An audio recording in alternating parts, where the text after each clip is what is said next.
Good morning everyone, welcome to my channel hold the struggle. आज Sunday है तो आज मैं थोड़ा लेट जगी थी। जाकर मैंने गर्म पानी पिया और पानी पीकर मैं पढ़ने बैठ गई। 45 मिनट पढ़ने के बाद, इंग्लिश पढ़ने के बाद मैं टाइम हो गया था कुमार गौरव सर की क्लास का, जो कि मैं लाइव लेती हूँ। ऐसा कभी नहीं होता कि मैं उनकी क्लास नहीं लूँ। हाँ, अगर हो भी जाता है ऐसा कि सर की क्लास ना ले पाती हूँ तो ऐसा फील होता है जैसे कुछ भूल रही हूँ, कुछ इम्पोर्टेंट सा काम करने से रह गया है। करंट अफेयर पढ़ने से एक फ़ायदा है कि इसका एग्ज़ाम टाइम पर हमारे ऊपर बटन भी नहीं होता, और दूसरा हम आए दिन अपडेट होते रहते हैं। नेशनल लेवल पर, इंटरनेशनल लेवल पर हमें हर न्यूज़ पता रहती है, कहाँ क्या हुआ है, कहाँ कहीं कोई नई नियुक्ति हुई है, हमारे देश के अलग अलग सूचकांक में क्या स्थान है, हमारे खेल जगत से भी हमें बहुत सारे सीखने को मिलता है। तो कुल मिलाकर करंट अफेयर क्लास मेरे लिए बहुत महत्वपूर्ण है। इधर मेरी प्यारी सी भतीजी भी मुझे परेशान कर रही थी, लेकिन कोई बात नहीं, मैंने उसके साथ भी अपनी स्टडी को मैनेज कर लिया था। जैसा कि मैंने पहले वीडियोज़ में भी बताया है कि मैं ट्यूशन कराती हूँ, तो आज संडे था तो आज मैंने अपने स्टूडेंट्स को 9 बजे बुला लिया था।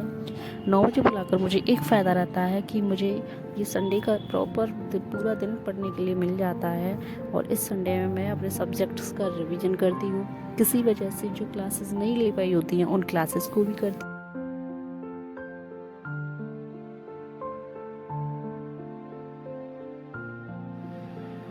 DSSS एग्ज़ाम के लिए सारे सब्जेक्ट्स को बैलेंस करके रखना बहुत मुश्किल होता है। एक को पढ़ो तो एक छूट जाता है, एक को पढ़ो तो एक छूट जाता है, पर कोई बात नहीं, धीरे धीरे सब हो जाएगा। अब लगभग 11 सवा 11 का टाइम हो गया था और मुझे बहुत तेज़ भूख लगी थी। ज़्यादा कुछ हैवी खाने का मन नहीं किया, तो मुझे फ्रिज में खीरा टमाटर दिखे तो मैंने उनको काटा और खा लिया।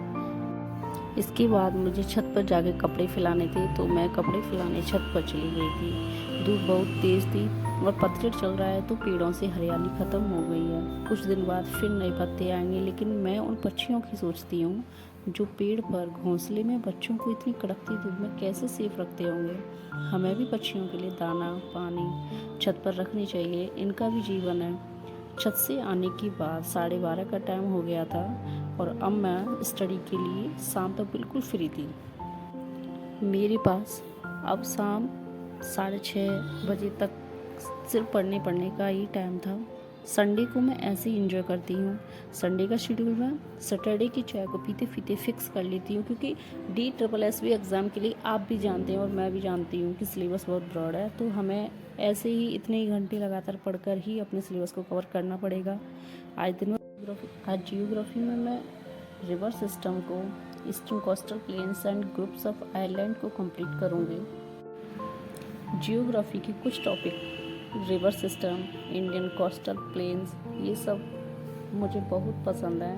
इनके मुहाने, उद्गम स्थान, इनकी सहायक नदियों को मैप पे भी लोकेट करके यहाँ पढ़ सकते हैं, और ये सब करने में बहुत ही मज़ा आता है, जिससे बाद में कुछ होश पोश नहीं होता है। मैपिंग करने का सबसे बड़ा यही फ़ायदा है।